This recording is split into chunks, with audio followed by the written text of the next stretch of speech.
The Mediterranean is a sea of singularities.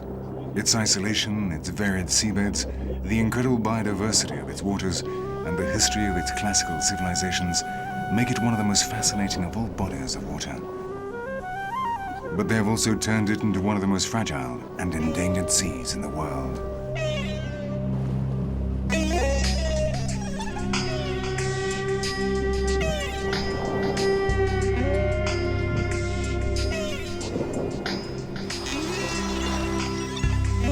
The Mediterranean cetaceans, the top of the food pyramid, are a biological indicator of the health and condition of the marine environment in which they live. And because they arouse admiration and sympathy, they are the ideal messengers warning us of the plight of these waters.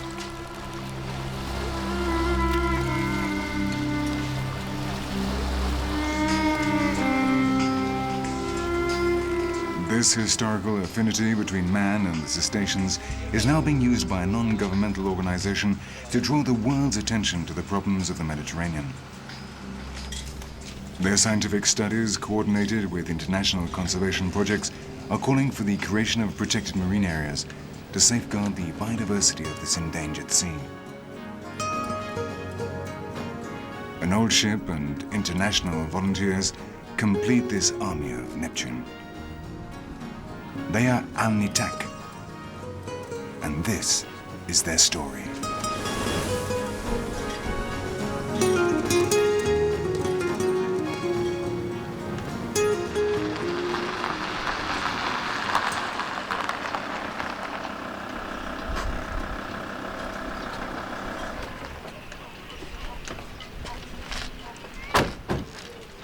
Ana Cañadas and Ricardo Sagarminaga founded Alnitak in 1990 with the aim of studying the marine biology of the Western Mediterranean and collaborating with other institutions and bodies dedicated to the same purpose in order to contribute to saving this unique environment.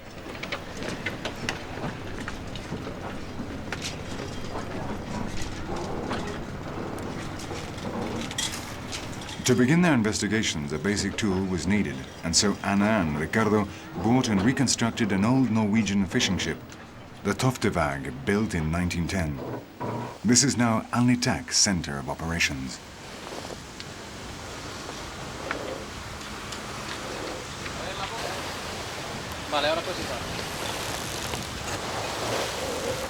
The Toftevag is a ketch 18 meters in length with room for a team of up to 10 researchers. The success of Alnitak's work depends on this team, trained in both in navigation and marine biology, and they, along with its founders, form the central pillar of all Alnitak's activities.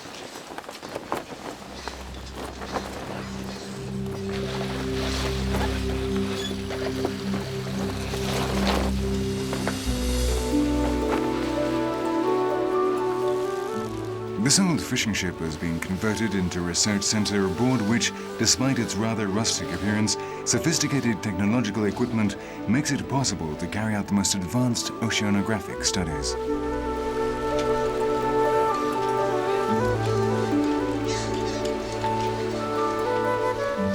This has permitted Alnitak to spearhead a number of studies in collaboration with different universities and institutes. The most ambitious of these is the Mediterranean Project.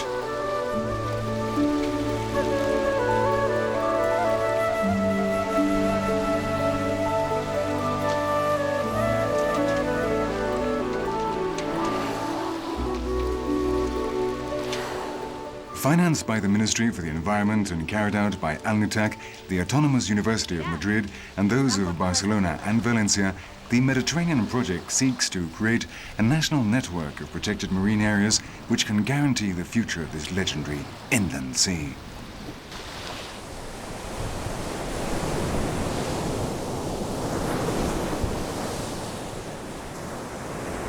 The present Mediterranean came into being some 5 million years ago. It had originally been formed 20 million years ago before that, but had evaporated entirely following the closing of the Straits of Gibraltar. Then the level of the Atlantic rose and strong seismic movement again opened up the straits, creating the largest waterfall in the history of the world, which filled the dry Mediterranean with water from the Atlantic, causing a fall of around 20 meters in the level of the rest of the world's seas and oceans.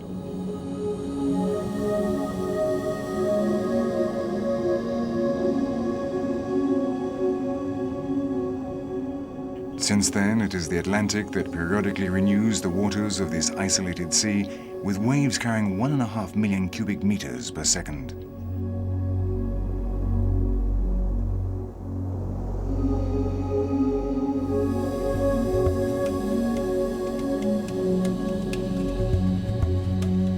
Although it is poor in nutrients, the Mediterranean has extraordinary biodiversity.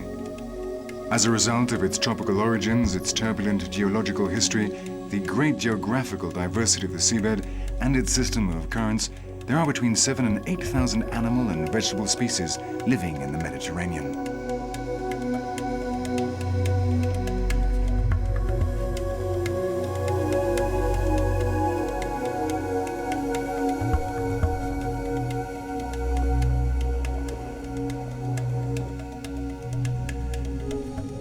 The seabed shows incredibly varied relief patterns.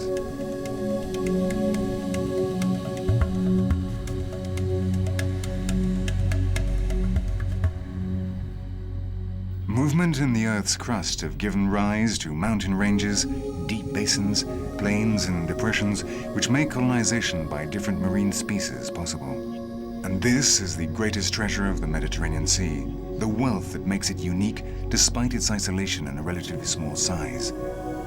Its biodiversity.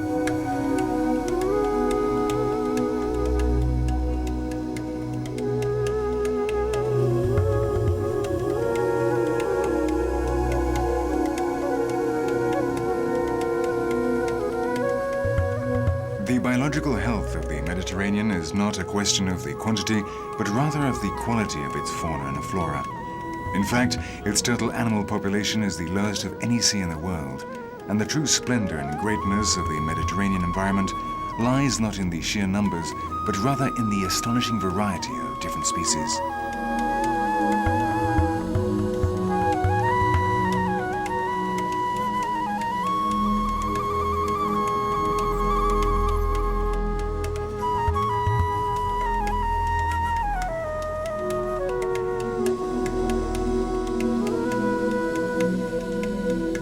No other sea in the world can boast such a rich history.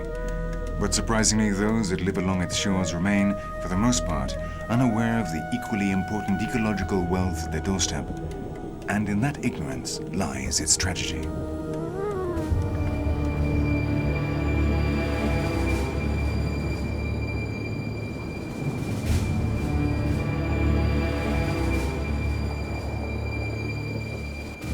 The Mediterranean is where Europe, Africa, and Asia come together. For centuries, great classical civilizations sailed these waters, littering the seabed with history. Old shipwrecks speak of former ages. Across the Mare Nostrum traveled Egyptians and Greeks, Romans and Carthaginians, Phoenicians, Hittites and Lydians. Cultures were born, rose to glory, then disappeared, only to be replaced by others. And always it was this sea which gave and continues to give them life.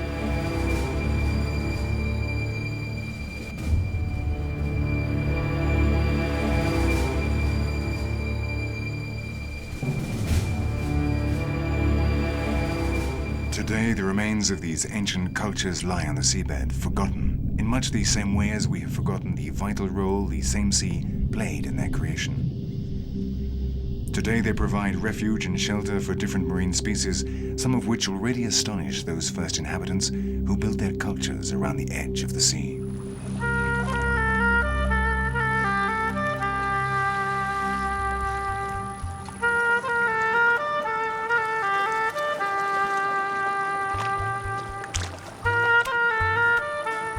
The writers and poets of the Mediterranean world sang of the wonders of this giver of life, and sages expressed their fascination with its amazing fauna, in particular a group which already then was recognized as the most intelligent and the closest to humans, the cetaceans. In the 4th century BC, Aristotle, in his The History of Animals, praised their almost human intelligence.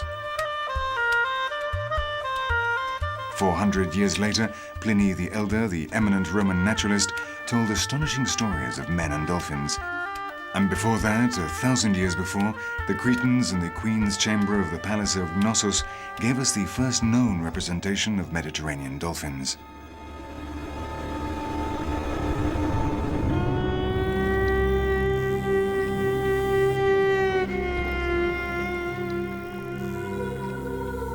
In Greek mythology, the creation of the Mediterranean was the result of the victory of Apollo, the god of light, over the monster Delfino, the first dolphin in the world. To celebrate his triumph, Apollo adopted the name of Delfino, dolphin god, and emerged victorious from the Creator Sea to reign over the universe, taking the form of a cetacean.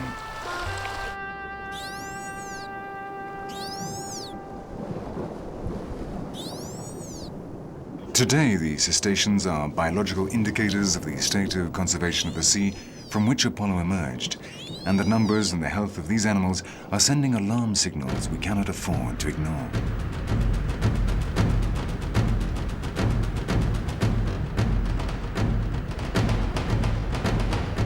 The attitude of the people who once admired the different species and created the mythology of the Mediterranean world has changed. Unchecked exploitation of resources is destroying this historical sea. Already at the end of the 19th century, the first alarms were raised, warning of overfishing. And at present, fleets from all around the world come here with destructive fishing methods, exhausting the resources of a closed sea in which animal populations find it particularly difficult to recover.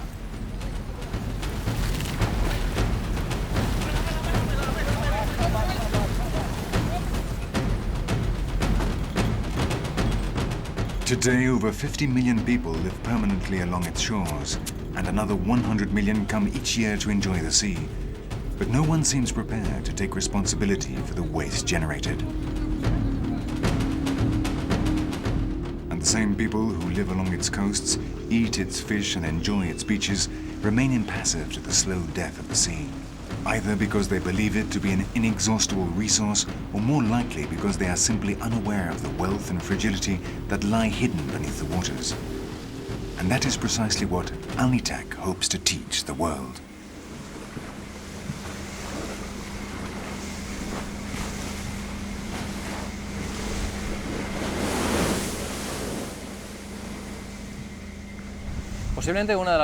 Possibly one of the main threats or hurdles in the conservation of the Mediterranean is that people are not aware of the real value of this sea. The other day, we were surrounded by 7 species of cetaceans: a sperm whale, dolphins, a long-fin pilot whale. People don't know, not only those who live along the coast, but tourists as well, that these many species exist. Although millions of people visit the Mediterranean, the majority have no idea of the true wonders of a sea which inspires admiration among scientists throughout the world. The majority of people, even the fishermen and the coastal communities, think of this sea as sun and sand and little else, and don't realize the ecological value of the Mediterranean. For oceanographers, the Mediterranean Sea is a jewel in terms of research because it is a kind of micro-ocean with incredible biodiversity and great ecological richness.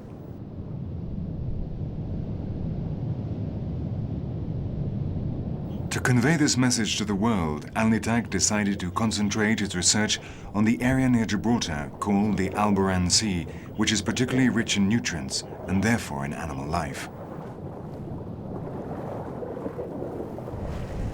Well, behind me you can see Cape Gata, one of the most interesting regions along our coast. It's an area which now has a protected status due to the great value of its ecosystem, above all on land, but also part of the marine ecosystem. One of our main objectives in studying the sea is to achieve this type of protection land habitats already have. and for the coast in some way to extend to the pelagic region. That is, the deep water marine ecosystem, species like the cetaceans, but also fish, or any element of the ecosystem which is unprotected.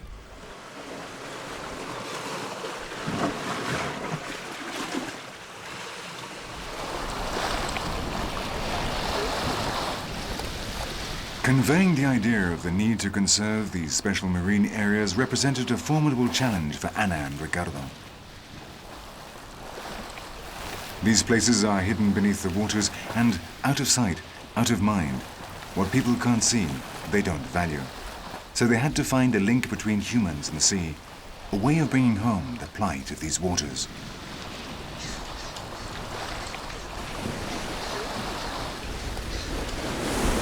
And the answer, as has often happened since historical times, came directly from the sea itself.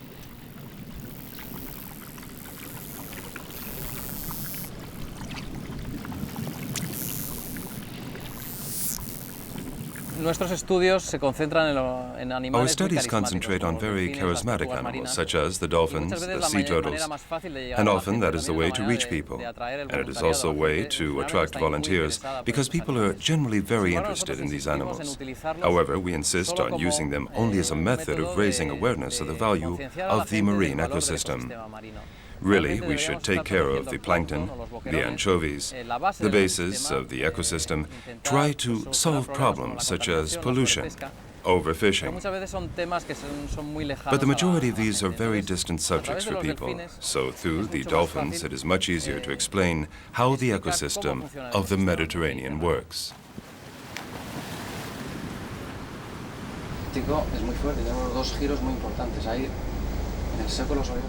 Based in the area of the Alboran Sea, the crew of the Toftevag follows a group of cetaceans, identifying the different populations and studying their state of conservation. On board, the crew is constantly on the lookout in search of fins.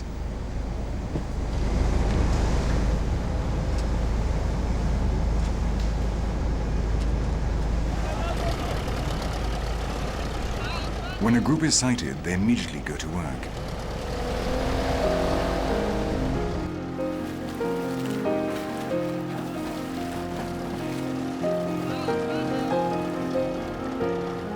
On this occasion, they are common dolphins, a species which is disappearing from the majority of the Mediterranean.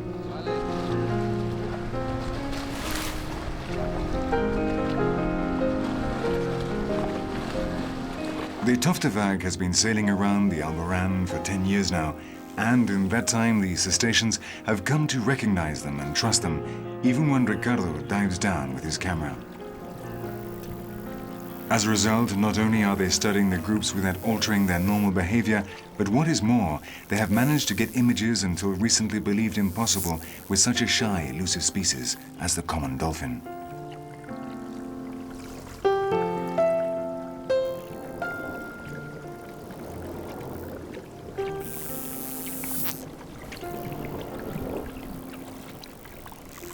The oceanographic characteristics of the Alboran Sea provide the common dolphins with such extraordinary food resources that while the population in the majority of the Mediterranean is fragmented into small groups of less than 50 individuals, here we find concentrations of up to 600.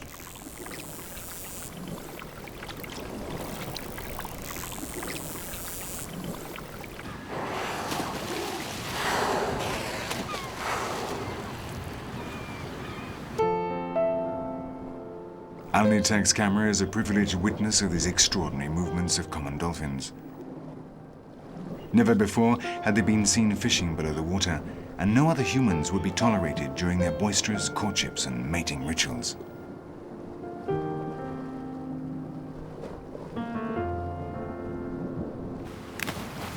Here in the Alboran Sea, there are a great number of pelagic fish which are not of commercial interest, so the dolphins have plenty of food and can form very large herds. In these numerous and well-fed groups, the birth rate is very high, making it the greatest hope for reproduction of the species in the Mediterranean.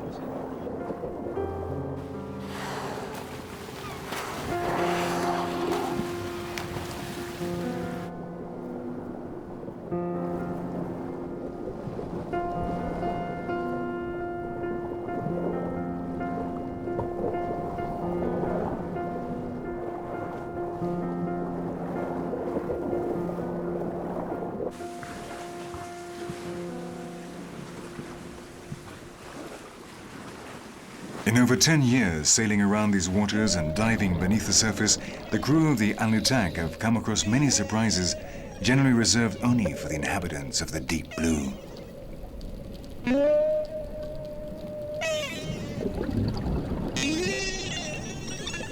This is one of them, a squid laying its eggs, something never before described until Ricardo stumbled across it beneath the waters.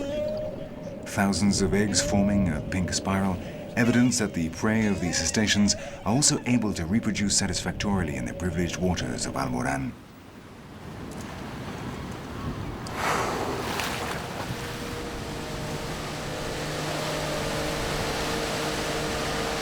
The study of these cetaceans follows a strict methodology based on precise measurements, direct observation and periodical sample taking.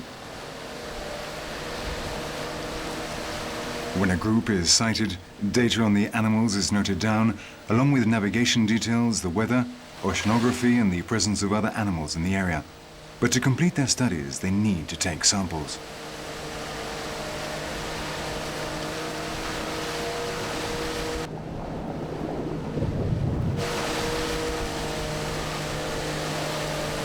Skin samples are obtained using a rod whose flat base has a slightly abrasive surface. It causes no harm to the animals, and the researchers are able to get samples of epithelium, which will provide valuable information on their genetic variety. The fragmentation and isolation of many groups of Mediterranean cetaceans is causing problems of inbreeding, and the genetic study of these tiny fragments of skin will provide information on the condition of the group and its possible relations with other families of dolphins. Lo bueno de esto es que al ser de los grupos pelágicos, porque sale, ¿no?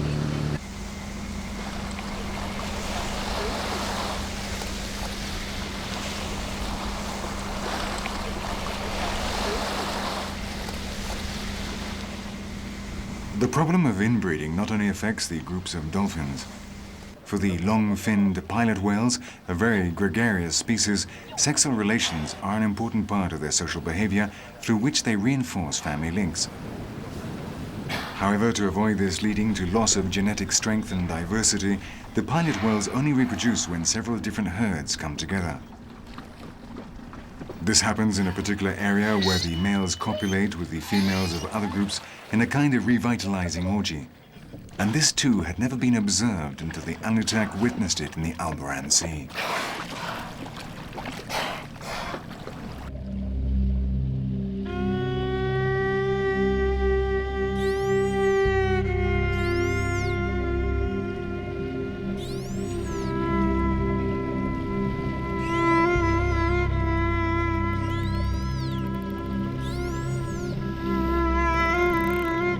The Alborán Sea is now one of the main breeding grounds of the long-finned pilot whales in the Mediterranean.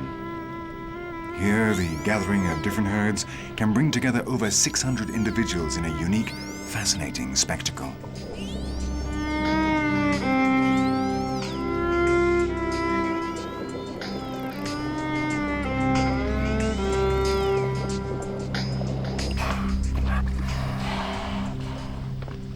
The pilot whales are Pacific animals who generally live a peaceful existence in family groups, hunting cephalopods and lazily resting at the surface of the open sea. But when different groups come together in one of these sexual orgies, they become almost frenetic.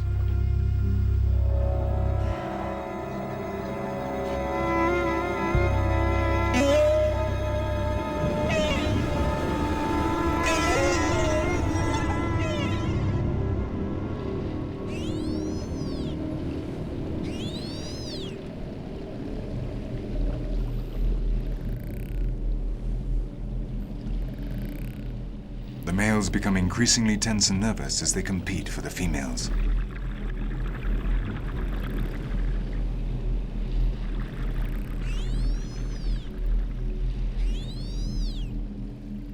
Their mood changes, they become more irritable, and an over-curious diver trying to film them may well receive a warning lash of the tail.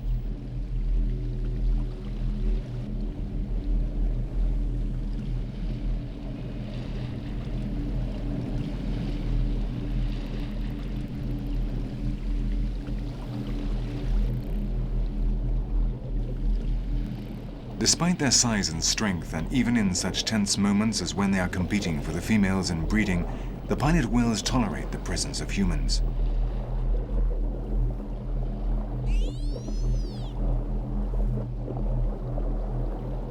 In fact, the long-finned pilot whales would also seem to be eager to find out more about this strange being that visits them from the surface.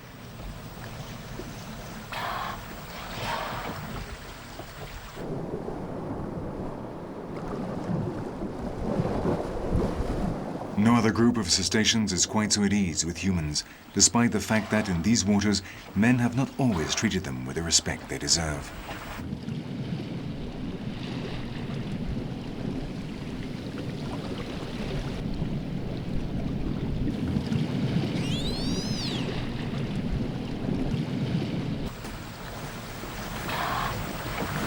Intelligent and sociable, the pilot whales perhaps sense some affinity with our species, which leads them to reciprocate our curiosity. Not only does the presence of the Toftevag not disturb them, they in fact frequently swim close to the ship and congregate at the surface, their heads sticking out, analyzing and assessing the intruders, contemplating a species which is quite unlike any other they know.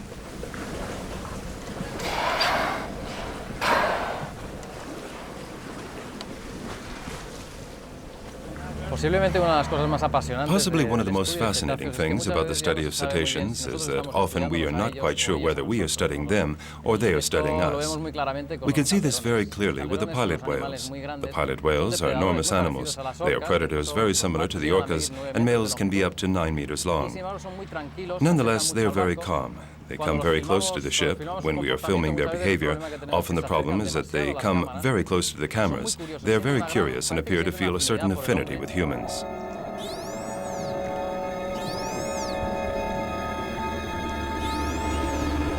The orgies of the long-finned pilot whales had never been observed, much less filmed, until the Alnitak witnessed them in the Alboran, once again demonstrating the need to protect these little-known areas where many Mediterranean species choose to breed. And that is the aim of the Mediterranean Project, through which it is hoped to establish a national network of protected marine areas.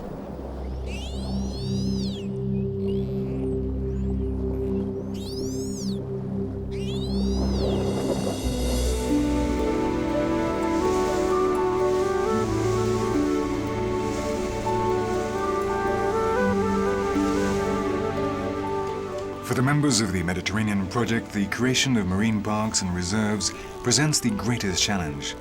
These protected areas will serve not only to save threatened species and as centers for regeneration of overfished species, but also as an example of how humans can live in harmony with their natural surroundings and at the same time obtain resources from them. In this way, the ambitious project will be, above all, a way of educating people and raising awareness of the need to conserve these fragile marine sanctuaries.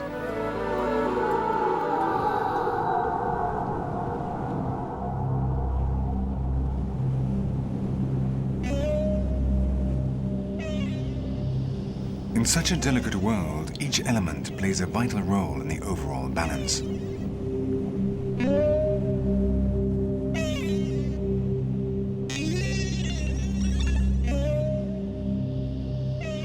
The currents in the seabed, the microorganisms and the plants, the fish and the mammals all depend on the survival of the ecosystem as a whole.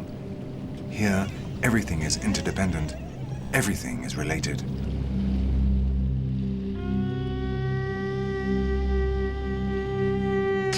Making the general public understand the importance of these vital but almost invisible elements is an incredibly difficult task.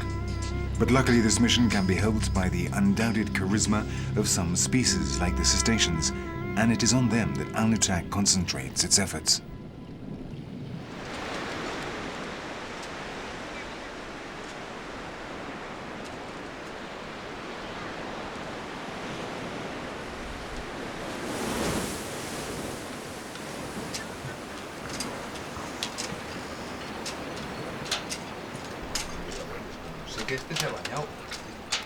On board the Toftevag, the Alnitak team and the volunteers prepare the strategy for the day.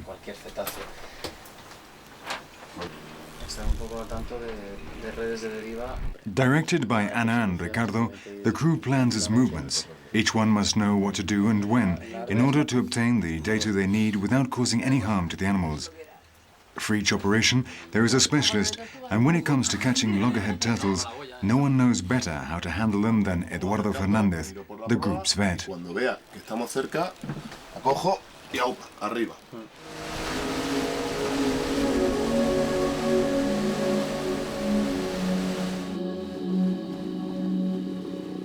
The loggerhead turtles are another of the stars of Alnitak's campaigns. Like the dolphins, this species, which is also the top of the food chain, arouses the sympathy and admiration of the public, and this makes them an ideal vehicle to convey the message, to raise awareness. Like the whales, the turtles are also suffering the consequences of the deterioration of the Mediterranean. Therefore, among the programs developed on board the Toftevag, there are some which focus on the loggerhead turtles.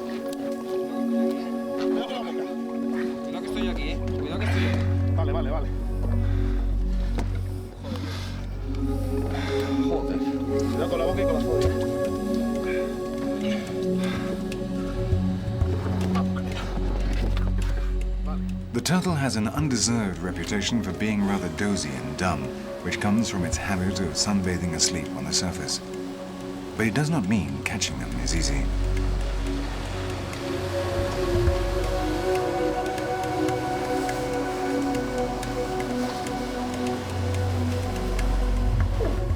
Once hauled into the rubber dinghy, the tortoises are normally taken to the Toftevag, where the necessary measurements and samples can be taken.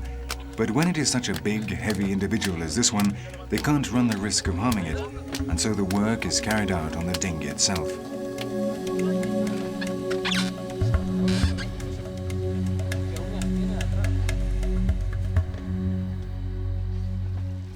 The loggerhead turtles are being deprived of beaches on which to lay their eggs, and every year between 20 and 30,000 of them are caught on the hooks of the fishing fleets. The contamination of the water reduces their fertility and blocks their immunological system, and plastic waste kills them because the turtles, mistaking it for jellyfish, eat it. It is therefore urgent that protected areas be established in which the species can recover. But before that can be done, it is necessary to know as much as possible about their present condition, their migratory, feeding and breeding habitats. Once we have one on the ship, so that it is more or less at ease and doesn't give us any problems, we can start taking data. What we do at first is take measurements.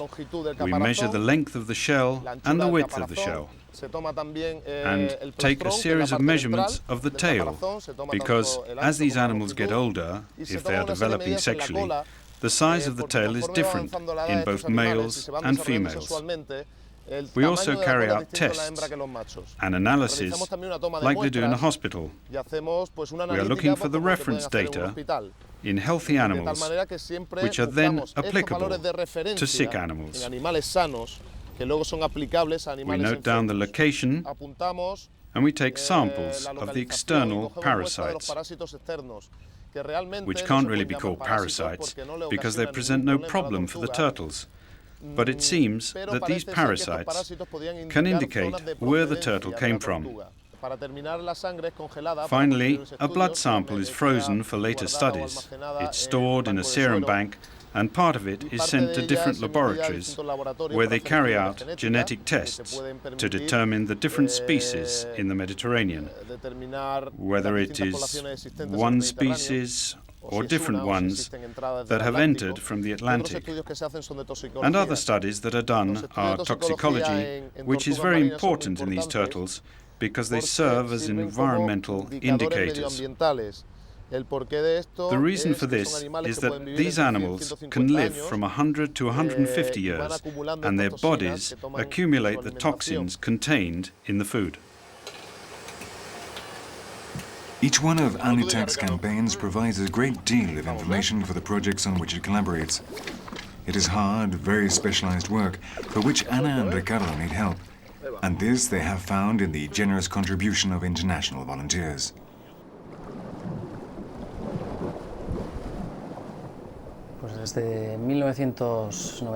Well, since 1992, some 800 people have been on board the ship, many of them students, the majority volunteers, who have made this study possible.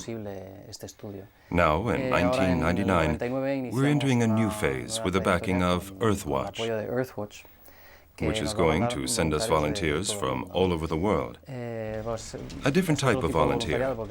Different because really we're talking about countries where this volunteer work has existed for many years, which will enable us to perfect this type of study.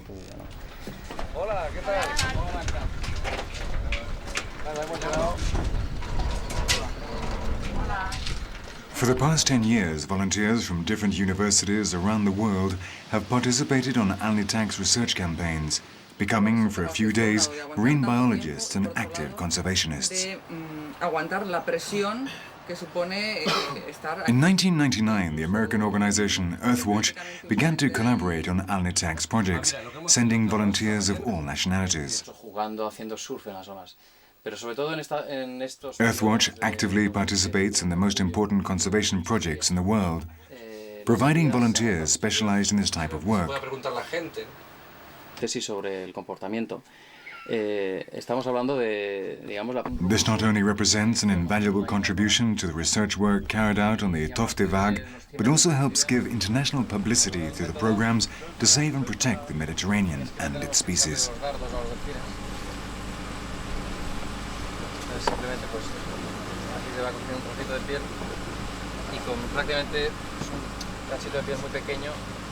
For the first few days, the volunteers learn the jobs for which they will be responsible during the campaign, familiarizing themselves with the equipment, the techniques, and data gathering.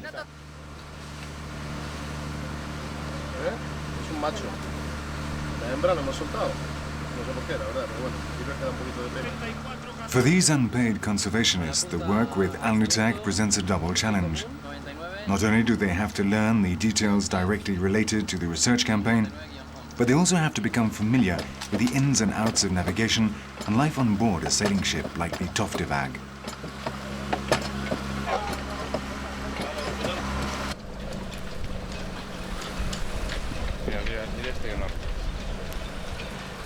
All the projects on which Alnitak participates have a single aim in common: to contribute to the conservation of the Mediterranean and its species.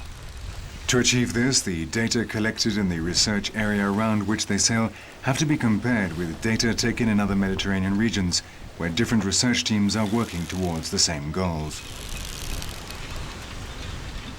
It is a coordinated effort to find effective global solutions, a web of knowledge which is being spun as rapidly as possible in order to fight against the factors which destroy the sea and devastate its species.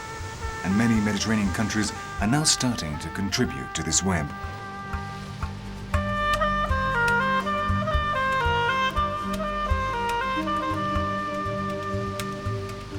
With his base on the coast of Crete, Dr. Alexandros Francis studies the Mediterranean sperm whales. And though they are one of the largest crustaceans, he also finds that here few people are aware of their existence. Hace 2,350 años, 2,350 years ago, Aristotle wrote in his books that sperm whales existed in Greece. But now, in the Mediterranean, the modern Greeks, the majority of them, and many people who live around the Mediterranean don't know what whales live there.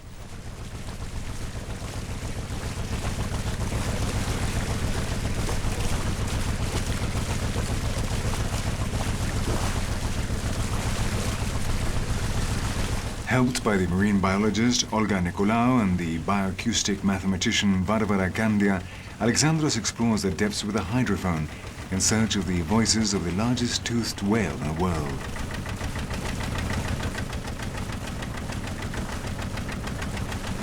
In the dense, dark world of the benthos, the cetaceans use sound to gain their bearings, communicate and find food. The use of hydrophones opens new doors for research into cetaceans, making it possible to overcome the physical limitations imposed by the sea, And so bioacoustics is leading new programs to study these animals.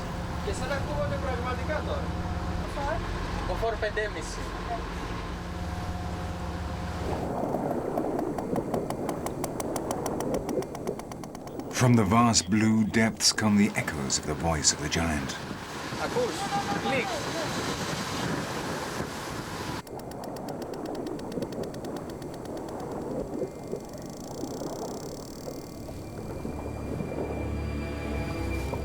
The lack of information on these animals and the rising death toll caused by drift nets have led the European Cetacean Society to develop a program for the study and conservation of the Mediterranean sperm whales.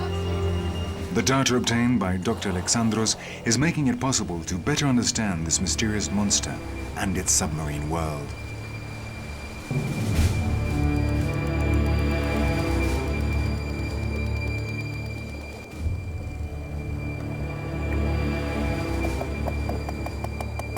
This powerful toothed whale can measure up to 20 meters in length and weigh 38 tons. It may look terrifying, but like all other cetaceans, the sperm whales are Pacific animals, and this has made it possible for Alexandros' team to follow in their wake in search of fragments of skin and to capture images of their behavior.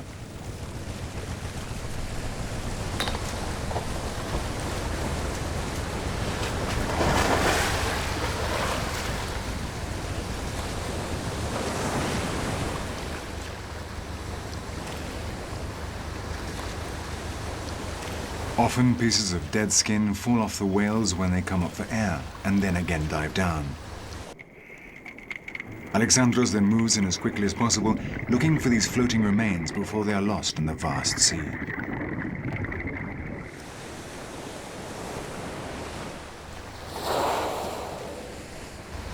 For the researchers, these samples are of enormous value because they enable them to carry out studies of the genetic makeup of the populations of this enormous but largely unknown animal.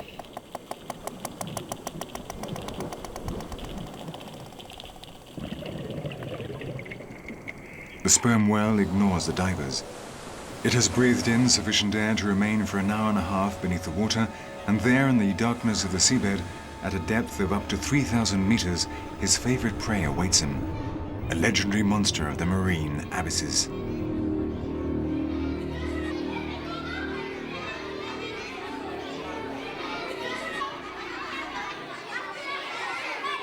This is the sperm whale's main prey, the giant squid.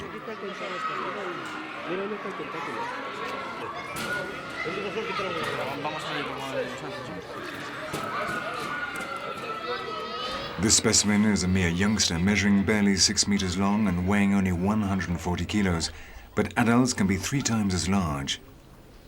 Doctors Ángel Guerra Rocha and Ángel González of Spain's Scientific Research Council are studying these giants of the depths about which virtually nothing is known.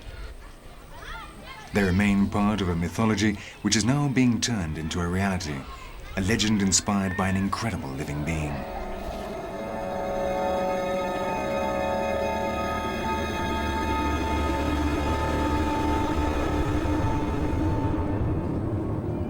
The first studies of the sperm whale are bringing to our attention the mysteries of the seabed, a place about which man knows even less than outer space.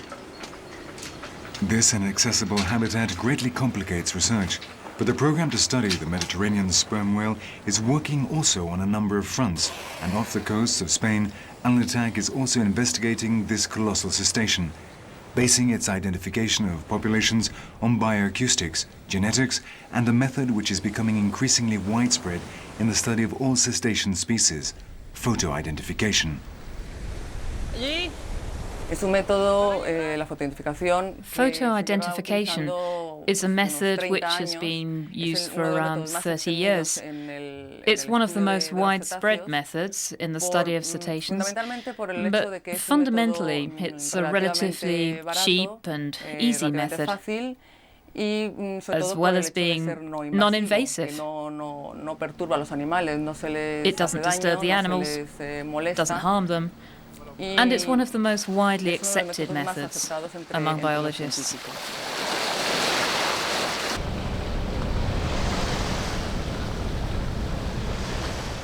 As a complement to genetic studies, photo-identification is a tracking method which is totally innocuous for the animals.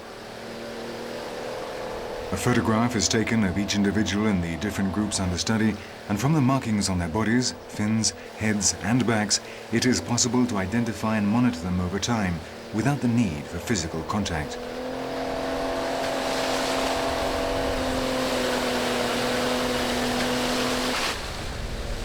Anna and the Alnitak team have photographed the main populations of the Alboran region, but their photos are just a small piece of the complex jigsaw of the Mediterranean. Other scientists have also taken photos, and it will be through cooperation and comparison of all this data within the international programs that a true vision of the situation of Mediterranean cetaceans will be gained. There is still a great deal of hard work ahead before that can happen. But for a lover of the sea, it is work which brings many satisfactions. Well, as a scientist in this field commented, photo identification is one of the best excuses for getting close to these animals.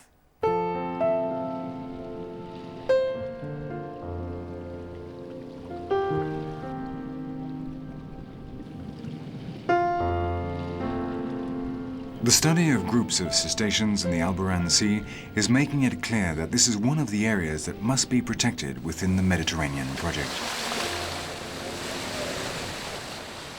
Alboran acts like a transition zone where the waters of the Atlantic and the Mediterranean come together, creating important concentrations of nutrients.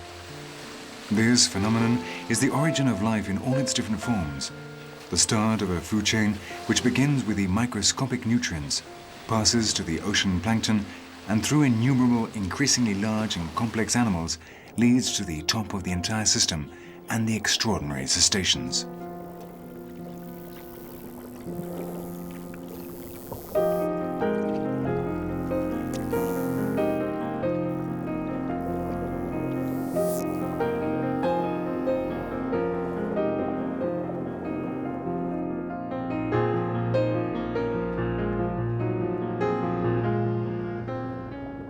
The protected marine areas are one of the most efficient mechanisms of conservation and regeneration. Not only do they safeguard ecosystems, they also ensure sustainable exploitation of the resources of a sea which has fed man since the beginning of history.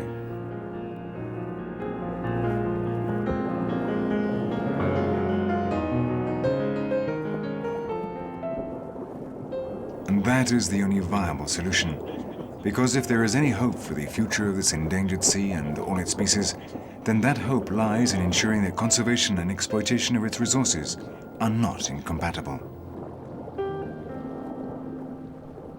In December 2002, the research teams that have been gathering and analyzing data in campaigns over many years will present the conclusions of their studies to the Spanish Ministry for the Environment in order to designate protected marine areas. Man continues to exploit and contaminate these fragile waters at a rapid rate, and these marine oases will give the Mediterranean some respite, a chance for animal populations to recover, in short, a chance to save the life of the sea. But at the same time, these sanctuaries for marine life will surely contribute to changing attitudes, conveying a message both ancient and beautiful, difficult in its simplicity, but full of hope.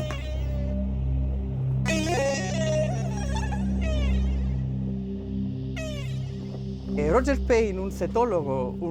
Payne, a cetologist and researcher who is studying whales in the United States, said that the sea was giving us a very important message brought by the whales directly to us. The message is that animals with brains, possibly more complex than ours, have managed to survive for 20 million years or more, or 19 million. We humans, without destroying the planet, we can do the same.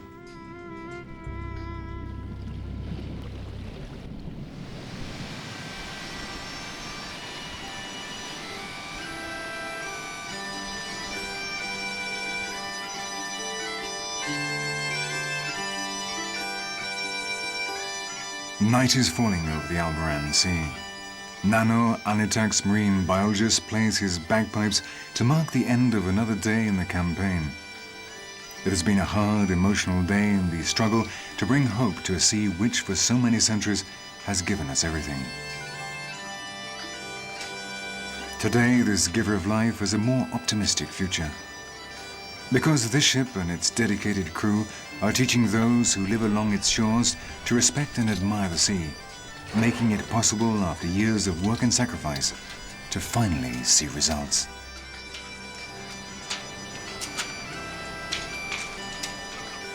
And in the quiet of nightfall, in the immense blue of its waters with the voices of light, of salt and wind, in its own way the Mediterranean expresses its sincere, deeply felt gratitude.